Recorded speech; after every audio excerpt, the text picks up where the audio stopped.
प्रधानमंत्री नरेंद्र मोदी ने आज 20 लाख करोड़ के कुल आर्थिक पैकेज का ऐलान किया। इसी के साथ उन्होंने कहा कि 10% जीडीपी का ये है। और दूसरी सबसे बड़ी बात जो उन्होंने कही वो यही कि राज्यों से सुझाव मांगे गए हैं।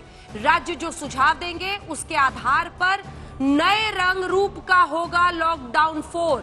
और इस नए रंग रूप के जो डिटेल्स हैं, जो जानकारी है, वो हमको 18 मई के पहले हम आपको देंगे।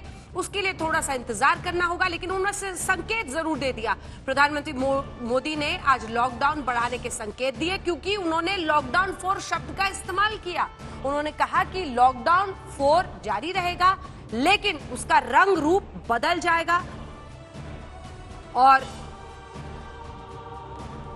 इसकी जानकारी 17 मई के आगे की आपको दे दी जाएगी। तो याद रखिए, 17 मई तक लॉकडाउन 3 खत्म होने वाला है और उसके बाद देश की क्या नीति रहती है, इस पर जानकारी 18 मई के पहले दी जाएगी। ये प्रधानमंत्री ने कहा है। सबसे बड़ी घोषणा है प्रधानमंत्री के संबोधन में 20 लाख करोड़ के आर्थिक पैकेज का ऐलान, जो हिंदुस्तान के जीडीपी का 10% है।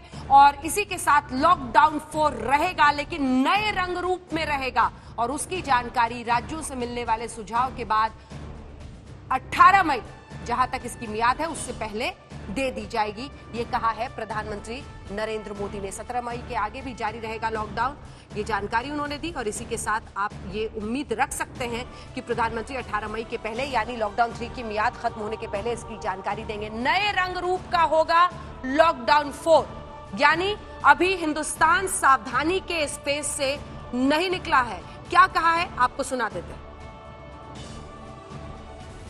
लॉकडाउन 4 पूरी तरह नए रंग रूप वाला होगा, नए नियमों वाला होगा। राज्यों से हमें जो सुझाव मिल रहे हैं, उनके आधार पर लॉकडाउन 4, इससे जुड़ी जानकारी भी आपको 18 मई से पहले दी जाएगी। मुझे पूरा भरोसा है कि नियमों का पालन करते हुए हम कोरोना से लड़ेंगे भी और आगे भी बढ़ेंगे। और प्रधानमंत्री ने आर्थिक पैकेज का ऐलान किया। अंशुमान तिवारी हमारे सहयोगी इस वक्त जुड़ रहे हैं इंडिया टुडे मैगजीन से। स्वागत है आपका आशुतोष। सबसे पहले अंशुमान जी कुछ ही देर में हमारे साथ जुड़ेंगे। बड़ी जानकारी हम आपको दे रहे हैं। देखिए, 2 हिस्सों में इस बड़े संबोधन को आप अलग अलग कर सकते हैं। सबसे पहले प्रधानमंत्री ने आत्मनिर्भरता के लिए अभियान के शुरुआत का ऐलान किया। उन्होंने कहा कि ये वो वक्त है जब हिंदुस्तान ने नया मकाम हासिल किया है। जिस देश में लॉकडाउन के पहले, कोरोना के पहले पीपीई किट हम बनाते ही नहीं थे, वहां पर अब हम रोजाना 2 लाख किट बना रहे हैं। ये सबसे बड़ी उपलब्धि। N95 मास्क पर उन्होंने कहा कि पहले हम इसे नहीं बनाते थे, लेकिन अब हम 2 लाख के आसपास इसे बना रहे हैं। ये बड़ी उपलब्धि बताती है कि हम अगर कुछ ठान लें तो हम उसे कर सकते हैं। प्रधानमंत्री नरेंद्र मोदी ने यहीं से आत्मनिर्भरता अभियान के आगाज की, एक तरह से उन्होंने शुरुआत की अपने संबोधन में। और उसके बाद उन्होंने कहा कि भारत को अगर आत्मनिर्भर बनाना है तो हमें वसुधैव कुटुंबकम, यानी पूरे विश्व को इसमें शामिल करना है। और फिर उन्होंने कहा कि इसके लिए मैं आत्मनिर्भरता अभियान के लिए आर्थिक पैकेज का ऐलान कर रहा हूं, जिसकी जानकारी कल से देश में वित्त मंत्री देंगी। और वो एक एक करके तमाम जानकारियां कि किस तरह से इसे रोल आउट किया जाएगा, क्या कुछ किया जाएगा। अंशुमान तिवारी हमारे साथ जुड़ रहे हैं। अंशुमान, बहुत बड़ा ऐलान प्रधानमंत्री के इस आर्थिक पैकेज का, लेकिन उसमें इन्होंने बताया है कि ये कुल पैकेज है और जीडीपी का 10% है। हमारे दर्शकों को समझाइए इसका क्या अर्थ है। आत्मनिर्भरता अभियान के लिए इतने बड़े राहत पैकेज का ऐलान, लेकिन ये भी देखना होगा उन्होंने श्रमिकों की क्या इसमें हिस्सेदारी होगी, इस पर कहा कि फाइनेंस मिनिस्टर बताएंगी। रेहड़ी पटरी वालों का खास तौर पर जिक्र किया। अंशुमान जी। देखिए अंजना, बजट के जो पैकेज होते हैं ना, तो संख्याएं बड़ी लगती है, उन्हें कुछ संदर्भों में समझना जरूरी है। अगर हम जीडीपी की रोशनी में देखें तो ये भारत के जीडीपी का करीब 10% है। पर अगर सरकार के सालाना बजट से देखें तो ये साल जो में सरकार अगर इस साल 30 लाख करोड़ रुपए खर्च कर रही थी, तो पैकेज उससे 10 लाख करोड़ रुपए कम है।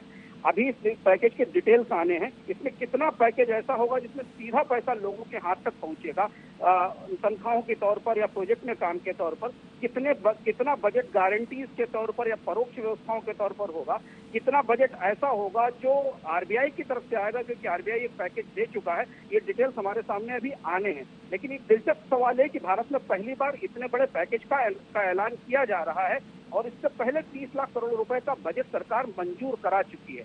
मेरी उत्सुकता ये होगी कि क्या ये 20 लाख करोड़ रुपए उस 30 लाख करोड़ रुपए के पैकेज के से अलहदा होने वाले हैं या उसका हिस्सा होने वाले हैं, क्योंकि इस पर बहुत सारी चीजें निर्भर करेंगी। 30 लाख करोड़ रुपए का खर्च ऑलरेडी पार्लियामेंट वोट करके सरकार के हाथ में सौंप चुकी है। तो अब इसका जो स्ट्रक्चर हमें अभी मोटा मोटा समझ में आ रहा है, उस हिसाब से ये होगा कि शायद सरकार छोटे उद्योगों के लिए क्रेडिट गारंटी जैसी स्कीम्स लेकर आएगी, जिसमें सरकार ये कोशिश करेगी कि अगर वो कर्ज लेने जाएं तो बैंकों को गारंटी देने का काम सरकार करे।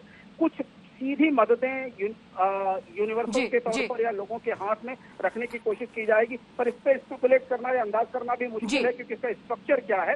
लेकिन इसके लिए थोड़ा सा इंतजार करना होगा, डॉक्टर संबित पात्रा हमारे साथ जुड़ गए हैं, राष्ट्रीय प्रवक्ता भारतीय जनता पार्टी के, और चरण सिंह सापरा साहब कांग्रेस पार्टी की तरफ से जुड़ेंगे। सबसे पहले संबित पात्रा जी, आपके पास आते हुए, सभी की नजर में ये बात थी कि कैसे एक आर्थिक पैकेज का ऐलान हो, पीएम ने किया है, फाइनेंस मिनिस्टर आने वाले दिनों में स्पष्टता और भी उस पर देंगी। क्या कुछ आप बताएंगे? प्रधानमंत्री ने आज लगभग 2001 के कच्छ के अपने उस भूकंप वाले अनुभव को देश के सामने रख के ये कहा कि डिजास्टर मैनेजमेंट, आपदा प्रबंधन को लेकर अगर हम ठान ले तो हर मुश्किल घड़ी को अवसर में बदल सकते हैं। संबित पात्रा। देखिए अंजना जी, आज प्रधानमंत्री के पूरे वक्तव्य को ध्यान से सुनने के बाद एक शब्द जो हम सबके जहन में, हम सबके दिल में घर कर जाता है, वो है आत्मनिर्भर भारत। प्रधानमंत्री ने बहुत बार आत्मनिर्भर भारत को एम्फसाइज करते हुए इस शब्द का प्रयोग किया। देखिए, इससे बहुत कुछ समझना है हमें। एक तो वो विश्वास दिलाने की कोशिश कर रहे थे कि आप पुनः अपने आप को पहचानिए, आप आत्मबल के साथ लबरेज होइए, आप बिल्कुल घबराइए मत, आप खड़े हो जाइए, क्योंकि भारत को पुनः कंस्ट्रक्ट करना है और एक ऐसे पायदान पे खड़ा कर देना है जहां विश्व भी भारत की तारीफ करे। सप्लाई, डिमांड सप्लाई के चेन के विषय में उन्होंने बात की और पूरे ग्लोबल प्रतिस्पर्धा, ग्लोबल कंपटीशन में भाग लेने की बात की। तो एक तो आत्मनिर्भरता, और उस आत्मनिर्भरता को कैसे हम हासिल करें, उसके लिए एक बहुत बड़े अभूतपूर्व पैकेज की उन्होंने घोषणा की, जो मैं मानता हूं कि इंडिपेंडेंट इंडिया में, स्वतंत्र भारतवर्ष में इससे बड़ा पैकेज आज से पहले कभी अनाउंस नहीं हुआ होगा। लगभग 20 लाख करोड़ का है। उसकी जो फाइन प्रिंट्स होंगे, कल से उन्होंने कहा लगातार कुछ दिनों तक, क्योंकि ये पैकेज इतना बड़ा है, और प्रधानमंत्री जी ने स्पष्टता के साथ कहा कि ये पैकेज हर वर्ग के लिए है, चाहे वो मजदूर हो, चाहे वो श्रमिक हो, चाहे वो एमएसएमई हो, चाहे वो इंडस्ट्रीज हो, चाहे वो मध्यम वर्ग हो, चाहे वो रेडी पटरी वाला हो, चाहे वो कोई भी हो, सर्विस क्लास हो, सबके लिए ये पैकेज है। इसलिए कुछ दिनों तक लगातार वित्त मंत्री समझाते हुए हमें इस पैकेज का ऐलान करेगी। तो मुझे लगता है ये बहुत बड़ी राहत की सांस। आज पहले तो बहुत सारे लोग एक्सपेक्ट कर रहे होंगे प्रधानमंत्री शायद केवल लॉकडाउन 4 के बारे में बात करेंगे, तो आज जब प्रधानमंत्री जी ने फाइनेंशियल पैकेज की बात की होगी, आप विश्वास करिए अंजना जी, हर घर में आज एक मुस्कुराहट आई होगी। मध्यम वर्ग का परिवार भी चिंतित था कि हमारे इंस्टॉलमेंट्स को लेकर क्या होगा, हमारी सैलरीज को लेकर क्या होगा। श्रमिक तो चिंतित थे ही, एमएसएमई खास करके चिंतित था, विपक्ष भी हमसे सवाल पूछ रहा था। आज मुझे लगता है एक बहुत बड़ा एक ऐलान हुआ है और बहुत लोगों के मन में आज मुस्कुराहट आई होगी। मुझे लगता है कल का इंतजार करना चाहिए, वित्त मंत्री आएंगी और एक एक करके सभी वर्गों के लिए समझाएंगी। बिल्कुल, और इसी के साथ लॉकडाउन 4 पर भी उन्होंने कहा है कि चौथा चरण होगा, लेकिन नए रंग रूप में होगा। चरण सिंह सापरा साहब हमारे साथ आ गए हैं, और मुझे लगता है संबित पात्रा जी, 20 लाख करोड़ में कितने शून्य हैं ये आपको गिन लेने चाहिए, क्योंकि ये एक पेट सवाल है जो सामने रखा जाता है कांग्रेस पार्टी की तरफ से। लेकिन चरण सिंह सापरा साहब, प्रधानमंत्री ने बहुत बड़े आर्थिक पैकेज का ऐलान किया है, 20 लाख करोड़, इस पर आपकी प्रतिक्रिया? क्योंकि ये लगातार मांग हो रही थी, एमएसएमई सेक्टर हो, जो जिनसे ये मजदूर सीधे प्रभावित होते हैं। फाइनेंस मिनिस्टर धीरे धीरे डिटेल्स देंगी, और साथ ही राज्यों से जो सुझाव मिल रहे हैं उसके आधार पर नए रंग रूप में हम अपना एग्जिट प्लान लॉकडाउन 4 का की रणनीति रूपरेखा रखेंगे। तो क्या संघीय ढांचे दोनों ही फ्रंट पर, आपकी प्रतिक्रिया? देखिए, प्रधानमंत्री जी ने आत्मनिर्भरता की बात की, आत्मविश्वास की बात की। उन्होंने जो दिहाड़ी मजदूर या श्रमिक जो हैं, जो खाली पेट खाली जेब अपनी घर वापसी कर रहे थे, उन पर भी थोड़ी मरहम लगाने का प्रयास किया। और 20 लाख करोड़ का जो पैकेज उन्होंने अनाउंस किया है, ये मेरे ख्याल से कल से जब पता चलेगा कि इसमें किस सेक्टर को कितना मिला है, एमएसएमई को क्या बेनिफिट हो रहे हैं या बड़े उद्योगों को क्या बेनिफिट हो रहे हैं, छोटे व्यापारियों को क्या बेनिफिट हो रहे हैं, ये कल जाकर के पता चलेगा और उससे हम आगे ज्यादा मात्रा में बात कर सकते हैं। लेकिन आज की बात देखें तो 20 लाख करोड़ का जो पैकेज है, जो मेरे ख्याल से 10% प्रधानमंत्री जी ने कहा है कि जीडीपी का है, ये अभी फिलहाल ठीक लगता है। लेकिन जब इसका और डाइसेक्शन होगा, इसको डिटेल में देखा जाएगा, जब डिटेल में पता चलेगा तो इसके ऊपर में और प्रतिक्रिया देने की बनती है। लेकिन कुल मिलाकर के प्रधानमंत्री जी ने आज जो भाषण किया है, मेरे ख्याल से उन्होंने ये संकेत दिया है कि भाषण के साथ साथ मैं राशन भी देना चाहता, लेकिन वो आने वाले समय में पता चलेगा कि किसको कितना राशन मिलता है। तो चलिए, कम से कम अपने दिल के दरवाजे खोलकर चरण सिंह सापरा साहब कह रहे हैं कि भाषण से आगे बढ़कर आज संबित पात्रा जी, प्रधानमंत्री राशन के भी इंतजाम की बात कर रहे हैं। साथ ही संघीय ढांचे को लेकर भी सापरा साहब, इससे पहले कि संबित जी से मैं एक रिएक्शन लूं जल्दी से, पीएम ने साफ कहा लॉकडाउन 4 की जानकारी 18 मई से पहले दी जाएगी, लेकिन राज्यों से सुझाव आने के बाद 15 मई तक सुझाव मांगा है। क्या ये संघीय ढांचे का सम्मान आप देख रहे हैं? देखिए, बिल्कुल सम्मान उनको संघीय ढांचे का करना ही पड़ेगा। ये फेडरल सिस्टम जो है, अगर प्रधानमंत्री खुद इसका सम्मान नहीं करेंगे तो मेरे ख्याल से कहीं ना कहीं ये स्ट्रक्चर डगमगा जाएगा और उसका नुकसान मात्र सत्ताधारी पार्टी को नहीं, पूरे देश को होगा। इसलिए, और प्रधानमंत्री ने ये भी देखा है कि पहले जिस तरह से लॉकडाउन उन्होंने एक तरफीय कर दिया था, उसके बाद में उन्होंने देखा कि माइग्रेंट वर्कर, श्रमिक, ये जितने गरीब हैं, वो बेचारे किस तरह से आज तक वो जो अनप्लान्ड लॉकडाउन था, उसका खामियाजा वो आज तक भुगत रहे हैं। यानी 36 दिन के बाद में उनके लिए पहली ट्रेन चली, बल्कि जो पूंजीपति हैं उनके लिए जहाज जो है वो 21 मार्च तक आते रहे हैं। तो कहीं ना कहीं प्रधानमंत्री को ये महसूस हुआ कि हमारे से गलती हुई थी और उस गलती का सुधार करने का प्रयास किया, हम उसका स्वागत करते हैं। संबित जी, जवाब दीजिए। और अगर आप बताना चाहें 20 लाख करोड़ में कितने जीरो? नहीं अंजना जी, मैं इस प्रकार के जीके क्वेश्चंस में नहीं घुसना चाहूँगा, क्योंकि ये इतने बड़े विषय को बहुत छोटा कर देना हो जाएगा। और ये जो ट्विटर ट्रॉल्स होते हैं, उनसे बचने की कोशिश होनी चाहिए, क्योंकि बहुत लोग ज़िंदगी के इस कश्मकश में जोक्स नहीं चाहते हैं, वो वाकई सीरियस सॉल्यूशंस चाहते हैं। मुझे तो दुख इस बात का होता है कि कांग्रेस पार्टी अभी प्रधानमंत्री के बोले मेरे ख्याल से कुछ मिनट ही गुजरे होंगे, अभी कांग्रेस पार्टी कैलकुलेशन कर रही है कि इसका भी हमें किस प्रकार से प्रतिरोध करना है, किस प्रकार से कहना है कि प्रधानमंत्री अब जगे हैं, अभी तक प्रधानमंत्री कुछ नहीं कर पा रहे थे। देखिए, प्रधानमंत्री जी ने हर समय पर निर्णायक कदम उठाया और दूरदर्शिता के साथ उठाया। उसी का नतीजा आज हम देख रहे हैं। हिंदुस्तान एक कदम आगे बढ़ के बाकी देशों से खड़ा है। अमेरिका में 80,000 से अधिक लोगों की मृत्यु हो गई। वहीं यूके, स्पेन और यूके में, इटली में अवस्था क्या है वो हम देख रहे हैं। देखिए, प्रधानमंत्री ने आज बड़ी बात कही। उन्होंने कहा कि जहां तक आत्मनिर्भर भारत का सवाल है, वो 5 पायदानों पे खड़ा है, 5 पिलर पे खड़ा है। नंबर 1 पिलर इकोनॉमी है, और वो इकोनॉमी कैसी होनी चाहिए? वो इकोनॉमी इंक्रीमेंटल चेंजेस से नहीं, वो इकोनॉमी क्वांटम जंप के साथ आगे बढ़ना चाहिए। ये अपने आप में कुछ इंडिकेशंस हैं जो मुझे लगता है पैकेज में होगा। दूसरा, उन्होंने कहा कि इंफ्रास्ट्रक्चर, दूसरी पिलर जो है वो इंफ्रास्ट्रक्चर है। तो मैं एक्सपेक्ट कर रहा हूं कि जब आदरणीय निर्मला सीतारमण जी कल से आरंभ करेंगी तो इंफ्रास्ट्रक्चर एक बहुत बड़ा कंपोनेंट होगा। याद रखिए, इससे पहले 1 लाख करोड़ रुपए किस प्रकार इंफ्रास्ट्रक्चर पे खर्च करने के लिए बजट में भी प्रावधान किया गया था, क्योंकि इंफ्रास्ट्रक्चर जब बढ़ेगा तो बहुत सारे श्रमिक बंधु उसमें लगेंगे, और जब एम्प्लॉयमेंट बढ़ेगा, इंफ्रास्ट्रक्चर बढ़ेगा तो इकोनॉमी को पुश मिलेगा। थर्ड, उन्होंने कहा कि सिस्टम, और सिस्टम कैसा होना चाहिए? टेक्नोलॉजी ड्रिवन सिस्टम होना चाहिए। तो कहीं ना कहीं टेक्नोलॉजी को एक बहुत बड़ी मात्रा में पुश मिलेगा। और इसी टेक्नोलॉजी में याद दिला दूं, चाहे सापरा साहब कुछ भी कहें, मगर जो हमारी जनधन योजना बनी थी और जो डीबीटी ट्रांसफर हुआ है, जैम ट्रिनिटी के कारण जिस प्रकार ये संभव हुआ है, रिफॉर्म के कारण, ये टेक्नोलॉजी ड्रिवन ही था। डेमोग्राफी की बात उन्होंने की, और देखिए डेमोग्राफी से उनका मतलब हम सबसे कुछ एक्सपेक्टेशन भी है कि हम जो युवा हैं, जो डेमोग्राफिक डिविडेंड है, वो अपने टैलेंट का इस्तेमाल करते हुए देश के लिए कंट्रीब्यूट भी करे। और लास्ट में डिमांड और सप्लाई के बारे में बात की है, जो कि एक बहुत गणित का विषय है, और ये इकोनॉमिस्ट इसको जरूर देखेंगे। कसा उन्होंने आत्मनिर्भरता की तरफ भारत बढ़े, आत्मनिर्भरता अभियान इसे बताया। सापरा साहब, आप हाथ उठा रहे थे, अपनी बात भी कहिए। और मुझे लगता है कि शुरुआती दौर में मुझे तो आज पीएम की प्रशंसा करते हुए ही दिख रहे हैं। ये फैन तो लगा ही रहेगा। सवाल ये है कि प्रधानमंत्री जी ने क्या बातें अभी कही है। उन्होंने कोई बहुत ज्यादा डिटेल में वो गए नहीं है। वो भी बचे हैं कि मेरा तुरंत क्रिटिसिज्म ना हो जाए, इसलिए वो भी बच करके निकल गए हैं। और निर्मला सीतारमण पर जो ठीकरा फूटना हो वो कल परसों से फूटेगा। लेकिन सवाल ये है कि प्रधानमंत्री ने महत्व की बात की है इसमें। उन्होंने लोकल डिमांड की बात की, स्वदेशी की बात की। एक तरह से उन्होंने स्वदेशी का नारा दिया है। तो क्या प्रधानमंत्री और देश की मौजूदा सरकार एफडीआई को संकेत दे रही है कि एफडीआई कम होगा? इसके ऊपर भी प्रधानमंत्री ने और भारतीय जनता पार्टी ने क्लैरिटी देनी चाहिए।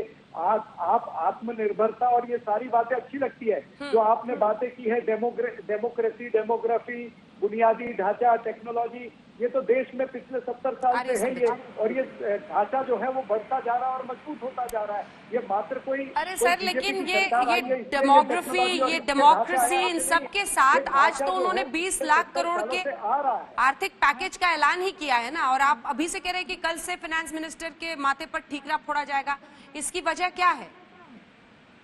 मैं ये कह रहा हूँ कि इसमें निश्चित रूप से ये देखना पड़ेगा कि गरीब मजदूरों के लिए ये सरकार क्या दे रही है, एमएसएमई के लिए क्या दे रही है, बड़े उद्योगों के लिए क्या दे रही है, छोटे व्यापारियों के लिए क्या दे रही है। और सबसे बड़ी बात जो उन्होंने स्वदेशी की बात की है, तो क्या एफडीआई इस देश में आना बंद होगा या कम होगा? किस तरह के संकेत प्रधानमंत्री ने दिए हैं, इसके ऊपर भारतीय जनता पार्टी को डिटेल में स्पष्टीकरण। ठीक है, संबित जी जवाब दीजिए। संबित जी जवाब दीजिए, उनके स्पेसिफिक पॉइंट्स। मैं देता हूँ। हालांकि पीएम ने वसुधैव कुटुंबकम कहा। मैं इसका जवाब देता हूं और साइंटिफिकली दूंगा। मगर मुझे इस बात का बड़ा आश्चर्य और दुख हो रहा है कि जो शब्द प्रयोग किया कि कल से निर्मला सीतारमण के सर के ऊपर ठीकरा फोड़ा जाएगा। भैया 20 लाख करोड़ रुपए देश को, देश का ही अधिकार दिया जा रहा है और निर्मला सीतारमण के ऊपर ठीकरा फोड़ा जाएगा, इसका क्या अर्थ है? देखिए, इतनी नेगेटिविज्म नहीं होनी चाहिए। आपके प्रधानमंत्री, आपका देश, आपकी निर्मला सीतारमण, आपके फाइनेंस मिनिस्टर, हमारे श्रमिक, हम सबको मिलकर लड़ना है भैया। ये उनके सर पे ठीकरा क्यों फोड़ा जाएगा? उन्होंने कोई पाप किया है क्या? कोई घोटाला कर दिया है सोनिया जी की तरह कि उनके सर के ऊपर ठीकरा फोड़ा जाएगा? नंबर 2, देखिए, जहां तक ये स्वदेशी की बात की गई है, देखिए प्रधानमंत्री, मैं कंप्लीट कर लूं, अंजना जी प्लीज कंप्लीट कर लूं। अंजना जी, याद करिए, प्रधानमंत्री जी ने अपने इस पूरे संबोधन के दौरान एक शब्द का बहुत ज्यादा प्रयोग किया है। मैं आपसे जवाब लूंगी, एक मैं आपसे जवाब जरूर लूंगी जो उन्होंने कहा है और आरोप लगाया है। मुझे एहसास है इस बात का। ठीक है, जल्दी से पूरी कर लें अपनी बात, संबित पात्रा जी। प्रधानमंत्री जी ने पूरे इस वक्तव्य में एक शब्द का बहुत प्रयोग किया है, इन्वेस्टमेंट बढ़ाना है। मतलब बाहर से इन्वेस्टमेंट। याद रखिए, इस पूरे प्रक्रिया के पश्चात, ये संक्रमण के बाद एक बहुत बड़ा फील्ड खुलने वाला है, एक अवसर, एक अपॉर्चुनिटी भारत के लिए खुलने वाला है। बहुत सारी कंपनियां विदेशों से भारत आने वाली हैं। मैं किसी देश का नाम नहीं ले रहा हूं, मगर आप भी समझती हैं बहुत सारे लोग वहां से यहां आना चाहते हैं, तो उसके लिए हम तैयार हैं इन्वेस्टमेंट। नंबर 2, जब उन्होंने कहा लोकल सोचना है और उसे ग्लोबल बनाना है, वोकल होकर, तो समझना पड़ेगा अगर कुछ आपके इंडिया में हमें इंडिया को मैन्युफैक्चरिंग हब बनाना है। ये कितना क्लियर इंडिकेशन दिया कि पहले आप किसी और देश का, दिवाली आती थी तो हम किसका माल खरीदते थे? हम अपने मैन्युफैक्चर्ड माल नहीं खरीदते थे। हमारी जो यहाँ पर बहनें होती थी वो बेचारी दिए लेकर बैठे रहती थी, मगर दिया हम किसी और देश का खरीदते थे। संबित जी, आपको एक सेकंड टोक रही हूँ, ठीक है। इस वक्त हमारे साथ सीधे जो पूर्व प्रेसिडेंट रह चुके हैं फिक्की के, राजेश शाह साहब, चेयरमैन है एडवाइस ग्रुप के, वो हमारे साथ जुड़ रहे हैं। शाह साहब, आपके जरिए समझना चाहेंगे प्रधानमंत्री की इस पहल को आप किस तरह से देखते हैं, जो उन्होंने आज राहत पैकेज का 20 लाख करोड़ रुपए के राहत पैकेज का ऐलान किया है?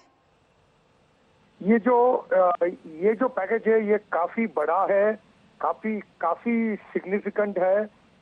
मेरे हिसाब से जो इन्वेस्टर्स और मार्केट की जो अपेक्षा थी उससे काफी बड़ा है। आई थिंक ये ऑलमोस्ट डबल द साइज है।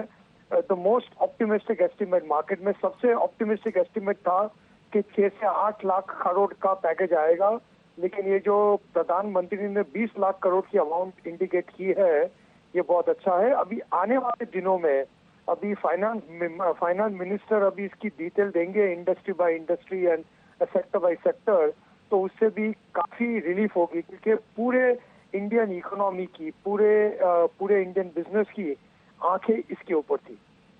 आप इसका स्वागत करते हुए दिखाई दे रहे हैं। क्या आपको लगता है कि आने वाले वक्त में, क्योंकि संबित पात्रा भी हमारे साथ, उससे पहले योगी आदित्यनाथ उत्तर प्रदेश के मुख्यमंत्री बोल रहे हैं, भारत पूरी दुनिया के लिए एक रोल मॉडल बना है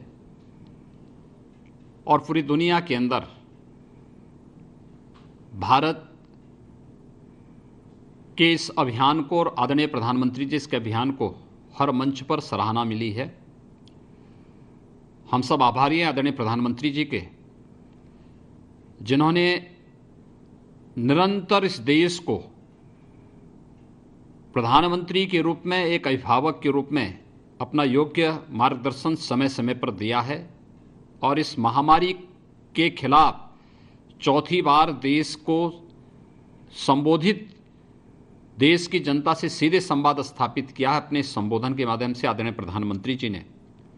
और हम सब आभारी हैं कि आज कोरोना संकट से उभरने के लिए देश के गरीब के लिए, किसान के लिए, मजदूर के लिए, सूक्ष्म लघु मध्यम उद्यम के लिए और प्रवासी श्रमिकों के लिए फेरी नीति से आच्छादित होने वाले ठेला, खोमचा, रेहड़ी, पटरी व्यवसायी या अन्य रोज कमाने वाले उन सभी लोगों के लिए एक बहुत बड़े आर्थिक पैकेज की घोषणा की है। 20 लाख करोड़ रुपए के इस आर्थिक पैकेज के लिए मैं आदरणीय प्रधानमंत्री जी का हृदय से अभिनंदन करता हूं। उत्तर प्रदेश की 23 करोड़ जनता की ओर से उनके प्रति आभार व्यक्त करता हूं। मुझे विश्वास है कि इस बड़े आर्थिक पैकेज के माध्यम से न केवल उत्तर प्रदेश का एमएसएमई सेक्टर, जिसे हमने आदरणीय प्रधानमंत्री जी के मार्गदर्शन में वन डिस्ट्रिक्ट वन प्रोडक्ट के माध्यम से एक नई ऊंचाइयां प्रदान करने का प्रयास किया। कोरोना संकट के कारण उनके सामने कुछ विषम स्थितियां आई थी। ये आर्थिक पैकेज उन्हें एक बार फिर से आगे बढ़ने के लिए एक नया संबल होगा। तो योगी आदित्यनाथ उत्तर प्रदेश के मुख्यमंत्री प्रधानमंत्री का धन्यवाद करते हुए, याद रखिए 20 लाख करोड़ के आर्थिक पैकेज का पीएम ने ऐलान किया है। तो आपके लॉकडाउन पर, आपके जीवन पर क्या असर है, अभी 17 मई तक कुछ नहीं, लेकिन 18 मई के आगे जो लॉकडाउन 4 होगा वो नए रंग रूप में होगा, उसकी जानकारी आगे दी जाएगी। संबित पात्रा जी, चरण सिंह सापरा साहब, बहुत शुक्रिया आपका हमारे साथ शामिल होने के लिए।